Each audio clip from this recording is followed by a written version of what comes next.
సర్వ సృష్టిలో భూమి ఈ కొన నుండి ఆ కొన వరకు ఏ మానవుడైనను అనాలోచితంగా మాట్లాడకూడదు, అనవసరంగా మాట్లాడకూడదు, నీకు అవసరం కాని విషయాలు మాట్లాడకూడదు, నీవు పలకకూడదు. దీని గురించి యాకోబు గారు ఒక పత్రిక రాశారు. యాకోబు పత్రిక 1వ అధ్యాయం 26వ వచనంలో ఈ విధంగా సెలవిచ్చున్నాడు. ఎవడైనను నోటికి కళ్ళెము పెట్టుకొనక తన హృదయాన్ని మోసపరుచుకొనుచు నేను భక్తి గలవాడనని అనుకున్న ఎడల వాని భక్తి వ్యర్థమే అని సెలవిచ్చినాడు అని చెప్పి ఉన్నాడు.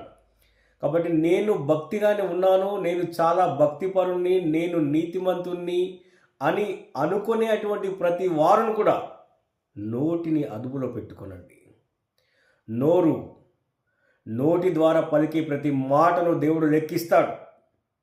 మానవులు మాట్లాడే ప్రతి మాటలను ఆయన చెవులు వింటున్నాయి.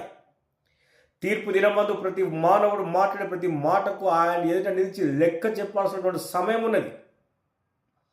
అందుకే నేను భక్తి గలవాడనే అనుకుంటున్నావు, కానీ నీ భక్తి వ్యర్థమే అని నిశ్చయముగా నీతో నేను చెప్పుచున్నాను.